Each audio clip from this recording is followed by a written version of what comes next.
तो जी राजस्थान का सफ़र आपने देखा। ये सब कुछ आपके प्यार की बदौलत है कि हम लगातार टीआरपी में नंबर 1 हैं। लेकिन किसी भी संस्थान की सफलता उसके पीछे काम कर रहे एक विजनरी लीडर पर निर्भर करती है। अब मैं स्टेज पर एक ऐसी शख्सियत को इनवाइट करना चाहूँगी जिनके मार्गदर्शन में हमारा चैनल जी राजस्थान लगातार ऊंचाइयों पर पहुँच रहा है। तालियों से स्वागत कीजिए डॉक्टर मनीष शर्मा का। सर प्लीज स्टेज पर आएँ और अपने विचारों से हमें अनुग्रहित करें। तालियां एक बार फिर से जोर से बजा दी जाएं, क्योंकि चैनल को आप लोग तो प्यार दे ही रहे हैं, लेकिन सर की मेहनत उसके पीछे बहुत अहम है। सर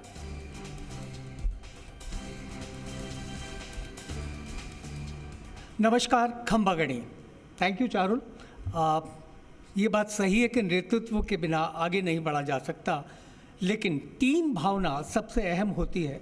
मैं आज अपने आप को एक कदम विकास की ओर के इस मंच पर खड़ा पाकर बेहद गौरवान्वित महसूस कर रहा हूँ, क्योंकि जैसलमेर सिर्फ एक ज़िला नहीं। अभी मैं शाले मोहम्मद जी से और छोटू सिंह जी से बात कर रहा था, तब मुझे ये कहने में कोई हिचक भी नहीं है कि जैसलमेर अंतर्राष्ट्रीय पर्यटन मापदंड में आज राजस्थान के सबसे प्रमुख स्थानों में गिना जाता है। न केवल राजस्थान के बल्कि देश के अगर प्रमुख पर्यटन केंद्रों को हम गिनेंगे तो जैसलमेर वो जगह है जहां हर देशी विदेशी सैलानी आना चाहते हैं।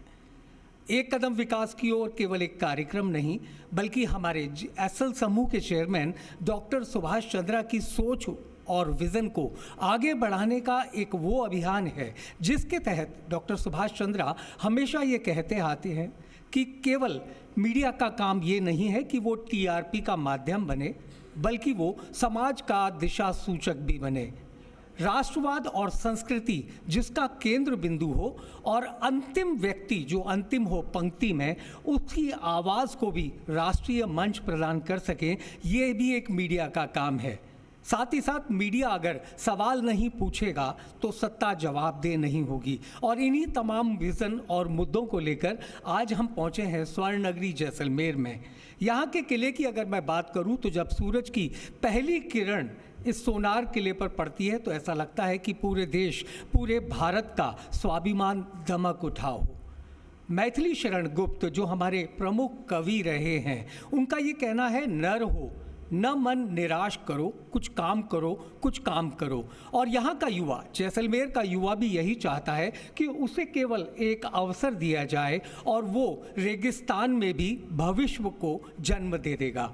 ये वो जैसलमेर है जिसका स्वर्णिम इतिहास रहा है। यहाँ सिर्फ रेत सुनहरी नहीं, बल्कि यहाँ के लोगों के इरादे और सपने भी बेहद सुनहरे हैं। आज अगर जैसलमेर पर्यटन के लिहाज से आगे बढ़ा है तो उसका निश्चित रूप से पूरा श्रेय जाता है यहाँ की जनता को, जिन्होंने हर मौके पर, बावजूद उसके क्योंकि हम पाकिस्तान की सरहदी सीमा से लगे हुए हैं, बावजूद उसके जिस प्रकार की एक भावना जैसलमेर की जनता की देखने को मिली है, चाहे वो रण क्षेत्र की बात की जाए या पर्यटन के लिहाज से बात की जाए, तो मुझे लगता है कि जैसलमेर की जनता के लिए हमें एक बार जोर से ताली ज़रूर बजानी चाहिए कि इनका जो राष्ट्र गौरव, इनकी जो भावना है, उसको हम इसी प्रकार से बनाए रखें। मैं परिचय के साथ साथ स्वागत करना चाहूँगा हमारे तमाम अतिथियों का।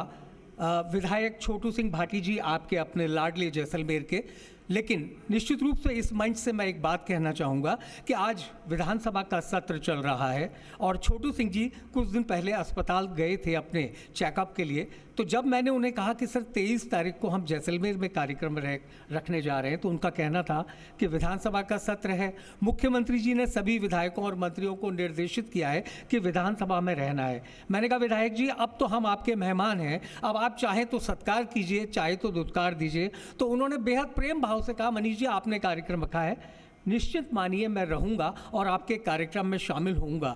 और मैं छोटू सिंह जी का दिल से यहाँ पर अभिनंदन करता हूँ कि न केवल वो हमारे कार्यक्रम में आए, बल्कि विधानसभा की महत्वपूर्ण कार्यवाही को भी इस कार्यक्रम पर तवज्जो दी। आपका बहुत बहुत स्वागत है छोटू सिंह जी। मेरे पुराने मित्र शाले मोहम्मद जी बहुत ही जाना माना चेहरा, और मैं समझता हूँ अगर जैसलमेर का जिक्र होता है तो इस परिवार का जिक्र हमेशा होता रहेगा। और बतौर मंत्री रहते हुए भी शाले मोहम्मद जी से कई बार मिलने का मौका मिला। मैं अभी शाले मोहम्मद जी से भी एक बात कह रहा था, और चाहे राजनेताओं की जो विचारधारा हो वो बिल्कुल अलग अलग रही हो। चाहे मैं अभी बात करूं सामने बैठे छोटू सिंह जी और शाले मोहम्मद जी की, विचारधारा भले ही अलग हो, जिसको कहा जा सकता है कि मतभेद हो सकते हैं राजनीतिक उस पर, लेकिन मनों का भेद मुझे जैसलमेर में कभी देखने को नहीं मिला। चाहे विधायक कांग्रेस के हों, बीजेपी के हों, लेकिन जब कभी भी एक मंच पर मिले तो सांप्रदायिक सौहार्द की एक ऐसी मिसाल मैंने जैसलमेर में देखी जो शायद भारत के किसी भी हिस्से में देखने को नहीं मिलती। मैं इस भावना को चाहूँगा कि आगे बढ़ती रहे, क्योंकि राजनीतिक दल और चेहरे बदलते रहते हैं, लेकिन लोगों के मन कभी नहीं बदलने चाहिए, वो आपस में बने रहें। हमारे बीच में बीजेपी के जिलाध्यक्ष भी हैं, मैं आपका भी बहुत स्वागत करना चाहूँगा। इसके अलावा कांग्रेस के जिलाध्यक्ष भी हमारे साथ हैं। मैं आप दोनों का भी एक कदम विकास की ओर के इस कार्यक्रम में स्वागत करना चाहूँगा। मैं चाहूँगा कि आप इस बात को याद रखें कि आज हम जैसलमेर में हैं, दुर्गम स्थान है, पानी की कई वर्षों तक यहाँ लगातार समस्या बनी रही, लेकिन वो समस्या काफ़ी हद तक सरकार चाहे कांग्रेस की हो या बीजेपी की हो, लेकिन मैं चाहता हूँ कि ये पानी की समस्या साथ ही साथ पर्यटकों के लिए एक नए रोजगार के अवसर यहाँ के लोगों के लिए पर्यटन कारोबार के साथ बढ़ पाएँ। कहा भी जाता है, हरिवंश राय बच्चन कहते थे कि लहरों से डरकर नौका पार नहीं होती, कोशिश करने वालों की कभी हार नहीं होती। तो मुझे लगता है कि जैसलमेर की जनता कभी हार नहीं मानेगी और अपने इसी इरादे और अपनी इसी कर्तव्य परायणता के साथ जैसलमेर की जनता अपने पावड़ों का यहाँ पलक पावड़े बिछाकर स्वागत करने के लिए हमेशा तैयार रहेगी। आप सभी का, जैसलमेर की इस प्यारी जनता का मैं इस कार्यक्रम में दिल से अभिनंदन करता हूँ। जय हिंद, जय राजस्थान।